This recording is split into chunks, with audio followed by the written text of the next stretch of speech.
about ready to go through that tunnel. Hey, if we enter the tunnel, look to the right. There's a little yellow building, looks like a railroad building. Actually, it was the second depot in Santa Cruz, the Cherry Street Depot.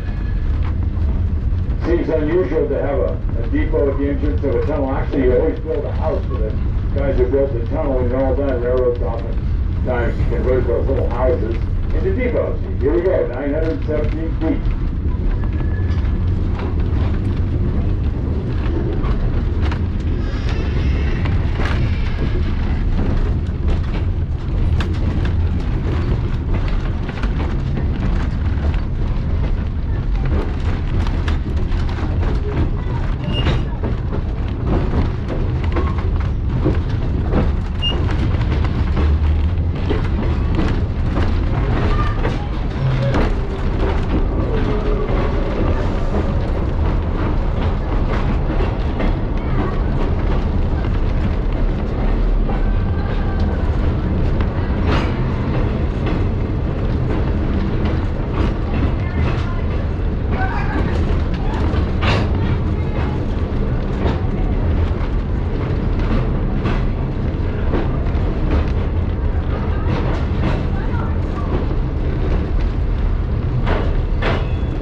going to have to listen to that horn punch anyway.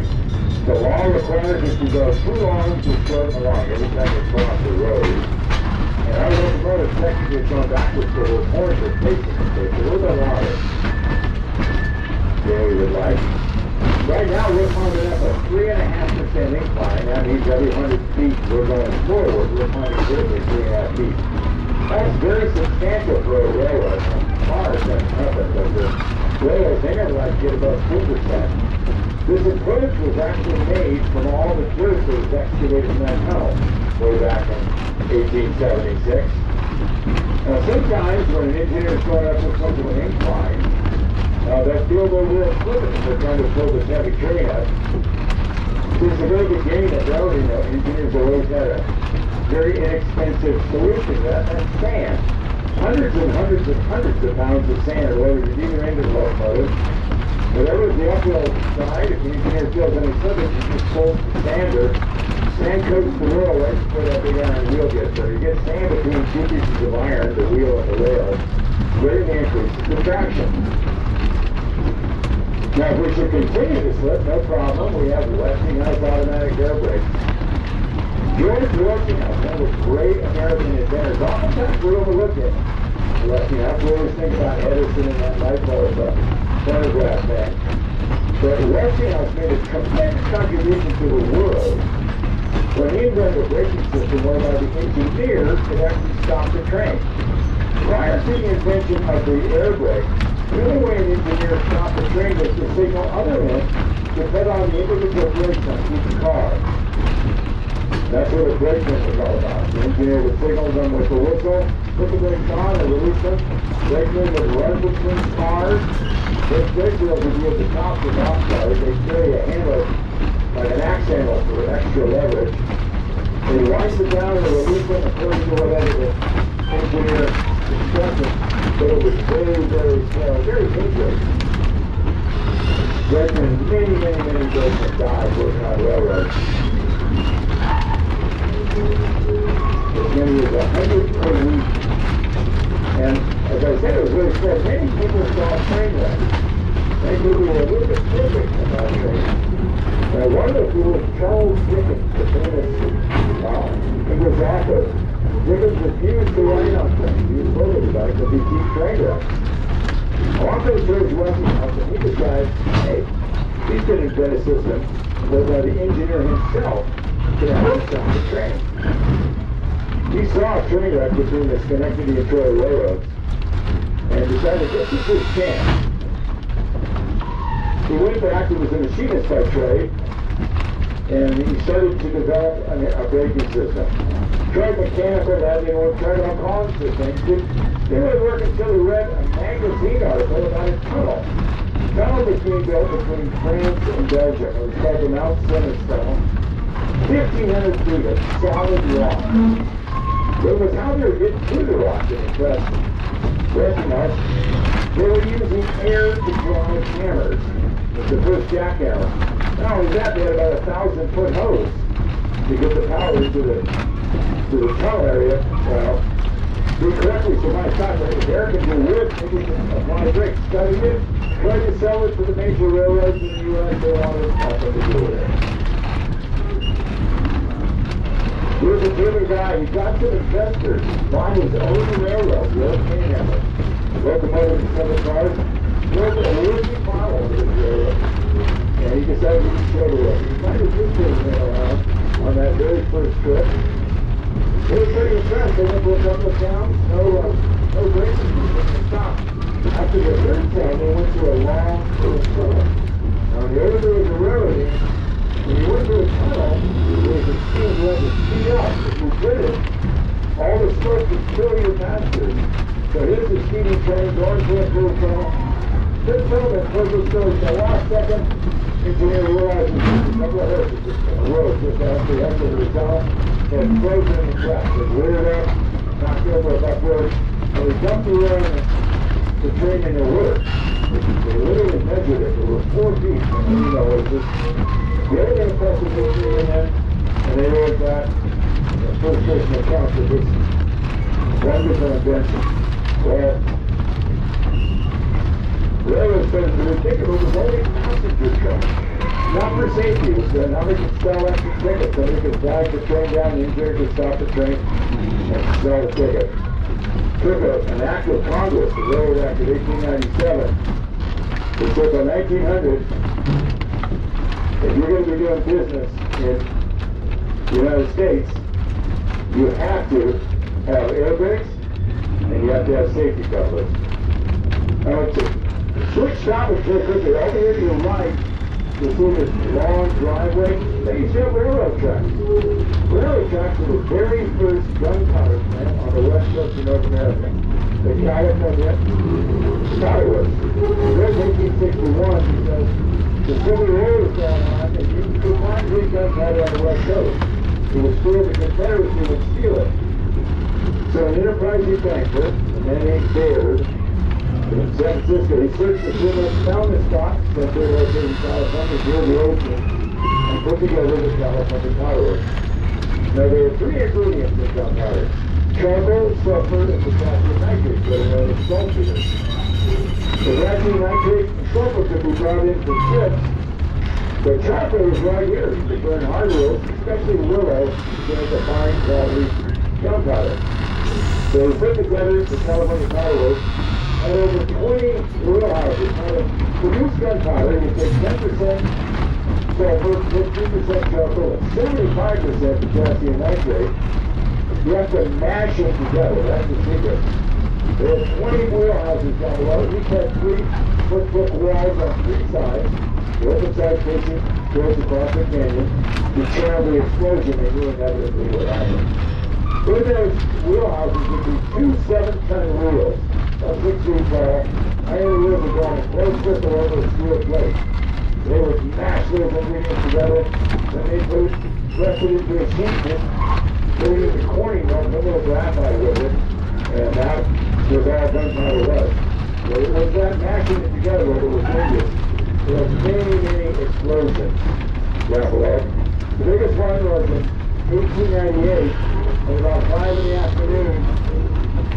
The plant, 3 huge explosions happened down below. One of the explosions was so huge that it broke the windows back in Santa Cruz. It took one of those 7-ton wheels, blew it so sky high that it landed on the hill where we just went to the tunnel.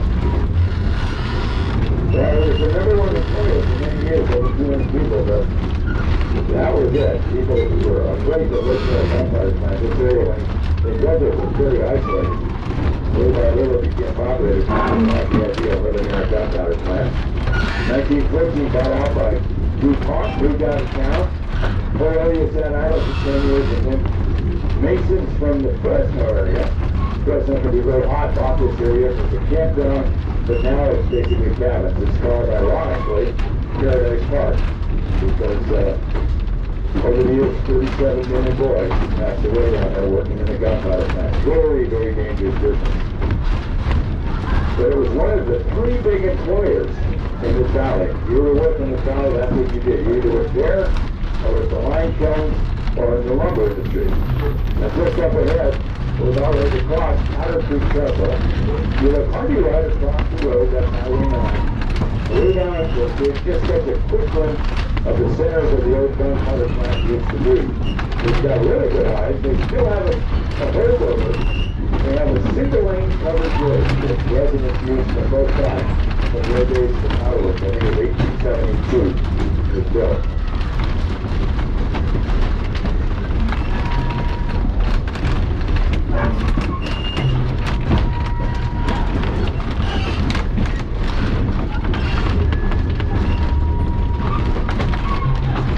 Alright, here we go. Powder Creek Circle. The car to your right, way down the canyon.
with the obvious train whistle.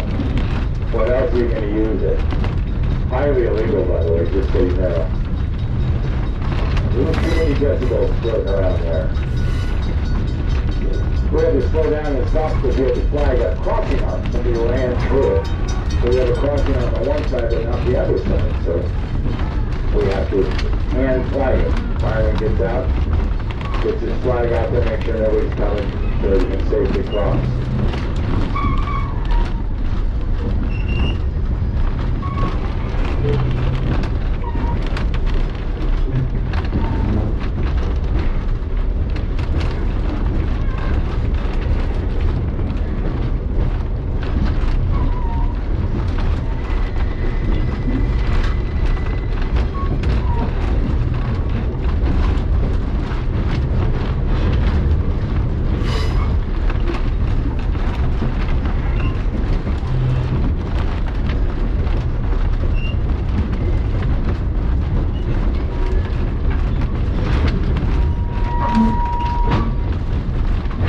Very steep road. It's coming up on our right-hand side. Actually, on maps, it has its name. This is called the Hobbs Back. This is the solid ridge of granite rock underneath that layer of dirt. That ridge of rock goes all the way into the Santa Cruz River to our right, and it makes the river do a very tight curve. In Spanish, that's the wind pond, that curve in the river. This whole area is referred to as the wind pond area. This is the other industry I mentioned, the limestone industry. A couple of guys named Davis and Jordan, who had a steamboat on the Sacramento River, found some limestone. They thought it was limestone, and on the Avra, they put it in the firebox and the steam engine, and the steam bed, I should say. And sure enough, it burned. They realized this is limestone, which can make cement out of it. They searched down this area and put together Davis and Jordan lime works. That's the American Henry Cal got in, and eventually Henry Cal on the whole thing. With the early days, it was a pretty primitive business to extract lime from limestone. See, it's a beautiful, abundant white rock. You'll see it if you walk along the river. You have to get it very hot. In the early days, they used wood, 70 cords of wood to fire it on kill. And then eventually in this area, they converted to oil. And so the trees were depleted. There were 3 giant rock pits that were bulldozed in the 1950s. They would be just to the left of the locomotive right now. Imagine 3 rock pits, 3-foot thick walls, no tops to them. They were open air. Each had 2 curved arched doors, lined with fire bricks. Into those giant pits we go in there were called archers. They knew how to make a stone arch very quickly. They take raw limestone, normally in inferior grades, so the arch would collapse. Make a series of arches across the bottom. Then from up above, other men would load it all the way up to the top. Once it was all packed in, then 2 other guys would take over, 12-hour shifts each around the clock, firing the kiln. After maybe 5 days of firing, they end up with a pit of burnt lime. They let it cool for a couple of days. And then other men would go in there with barrels and offload that burnt lime into the barrels and off it would go. That was a miserable job. If you're an immigrant to this country, that's probably your first job. There were Irish, Chinese, you name it, every nationality. You didn't have to speak the language. You knew how to work. You either broke up rock or you worked in the kiln. So the guys that had to operate that burnt lime, they had their job. If you shoveled the burnt lime into the wood barrel and the barrel burst into flames, then, well, it's too soon. So you could always tell the limestone workers in town. They always had unfortunate burn scars. It was a miserable way to make a living. And what kind of a living you make? Well, first of all, if you worked in a limestone for Henry Cal, you got 1 paycheck a year. You got paid once a year. You had to work the entire year before they would pay you. If 6 months into it, you decided, I can't stand this anymore. Well, thank you for 6 months of free labor. Normally by January 1st, in the cow, the road recommends go to San Francisco, bring some gold, go young, stay in a little cabin over there, the cook's cabin. And in the morning, you queue up, and they give you your year's salary. You make about $360, maybe $370 per year. A little bit more than $1 a day. Another man would be there, he'd say, listen, you have to sign up. If you want to work again, you have to commit to another full year. And many people, 1 year was enough for them. They didn't do the second year. So that was a big industry. Probably 5 line trucks in this area. I think UPS was in Santa Cruz. This was here in Colorado. There's a line jump up in Fall Creek. That line jump still exists. You can actually walk through it. It's perfect. So Santa was a big player. Line jumps were big, but the biggest employer of all, you probably can guess, was lumber. Now you're looking at secondary growth. This whole area was logged out about 120 years ago. But the trees that preceded these low-growth redwoods was a massive example of their kind. You can see some of the stumps. Men used to brag about it. Everybody wanted to come out the biggest tree. It'll take you 5 days to drop a tree. You and a partner would be on the job. If you're not at work 4 days a week, it's clear on the way. You work 6 days a week. Nobody had Saturday off. But you wouldn't cut right the base of the tree. You go up sometimes 6, 8 feet. You put in a couple of notches and stand on the springboard. Now, the base of a redwood tree tends to be very wet. And the tend to sink if you put it in a milk pond. Then you go up a little ways where the grain got regular, also didn't have to grit. Because you had a saw. You would have partner with a saw. It was a 2-inch saw, maybe 14 to 15 feet long. And you would pull back and forth all day long. Then you chip away, through that. But eventually there'd be a snap on the top, and you would do what was going to happen. You prayed the tree length where you wanted to. You probably created a cradle for it. A bunch of oaks and junks dragged the paths and ensured that the tree didn't spread. Because if it split, you were fired. That was it. Now here's an old growth. You just go right. Just to the right of me. And you can see the notches still, where the springboards were down. Rectangular notch. They started on that tree and somebody, maybe the boy stopped it. But there was a wood. The side of it, and he said, no, that's that one. Too much irregular growth on that. Not many old growth ones are saying, here's another one. Just to the right and second out about here, that piece of bark thing now. And you don't need any geometry to really cut that tree. It was going to go over the track and they were going to shut everything down. Once the trees were down, they were suddenly movable features, that's why the branches were off, and then they were dragged up skid road. A skid road is basically a dirt road lined with logs, kind of like railroad ties without tracks, greased with tallow or with water, and then filled by a dirt team. A dirt team would be a team of oxen, might have 6, might have 8, maybe as many as 12 oxen in twos. A man would walk next to him with a bear whip, 20-foot bear whip. He was called the bear rocker. And he would encourage those big old oxen to move. They'd drag it and eventually they'd get it to the mill. A bear rocker, too, was a very prestigious job. He made $90 a month, and which was a huge amount of money.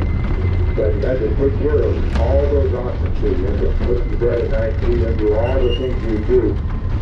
And but $90 was a huge amount of money in those days.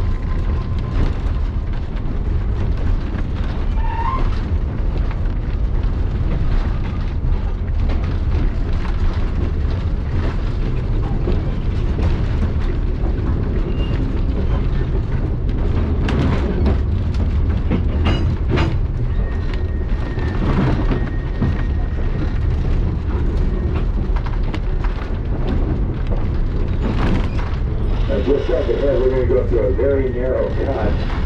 We used to have a tunnel here, and we'll see just a part of the opening for that tunnel on the left-hand side. That's cement. Lost that tunnel to a fire. 225-foot crude tunnel. In the middle of the winter time, somebody made themselves a campfire, and by the time they realized what was happening, they weren't running the railroad then. It was too late. So they dug this narrow trench that was gone through, took all the dirt from this cut, and strapped it back up in there to reinforce where the tunnel is. Where the tunnel was.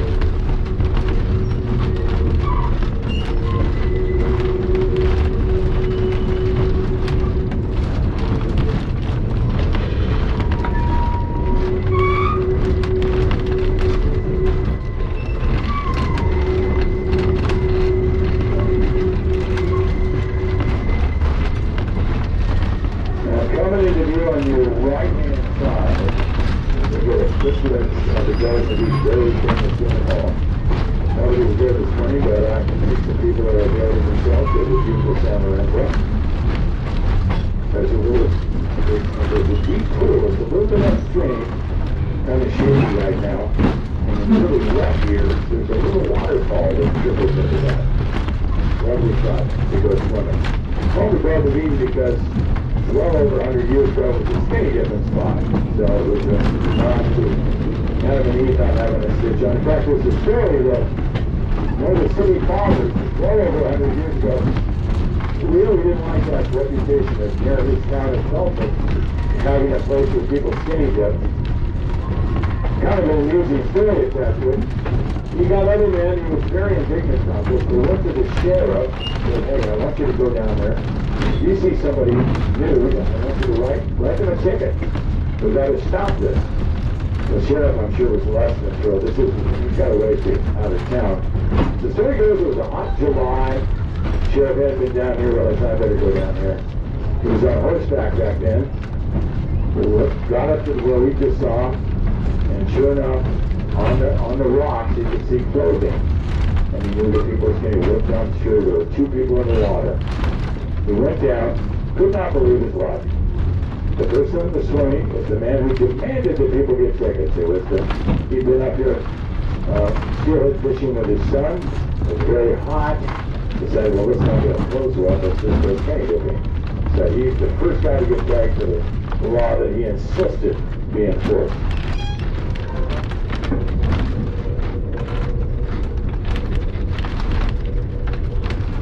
How you doing?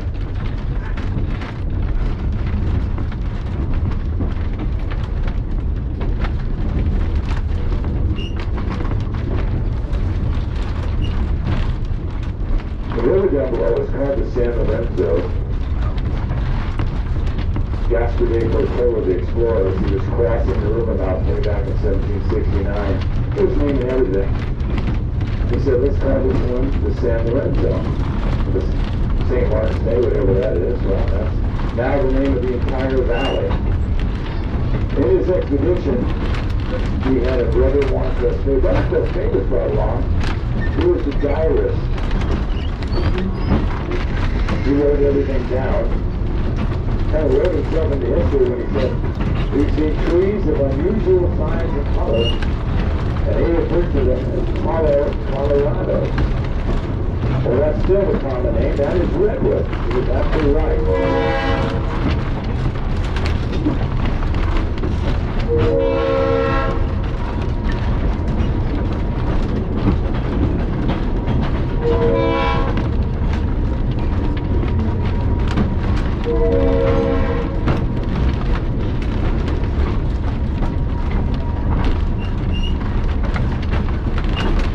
For many years, people didn't know what SEC were. They thought maybe they were a cypress tree, and they bald cypress. It wasn't until 1847 when an Austrian botanist, named Stefan Kruger, proved to the world that, hey, this isn't a cypress, this is a whole new genus here. And because he proved it, he was given the honor of naming the genus.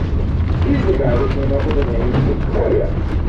These are Sequoia sempervirens, like in the Sierras, Sequoia dendron gigantea. Well, why Sequoia? Well, one theory is that he named this tree the great tree native to America after a great Native American.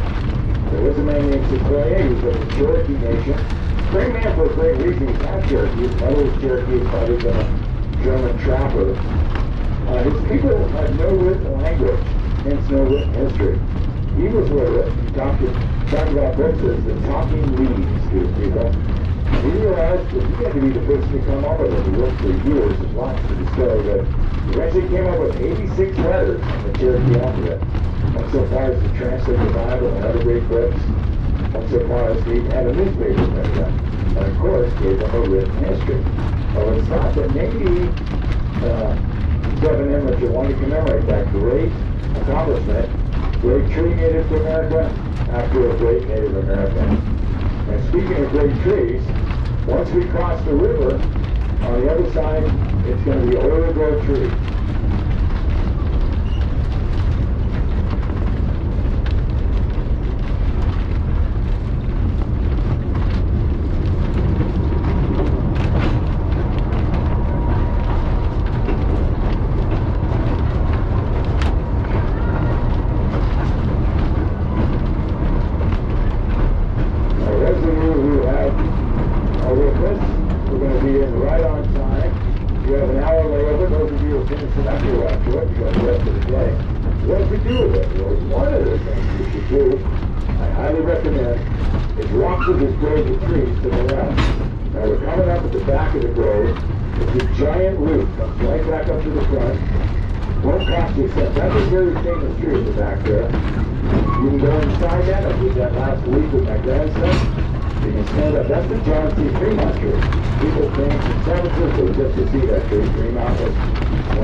it's not getting to us. That's rude.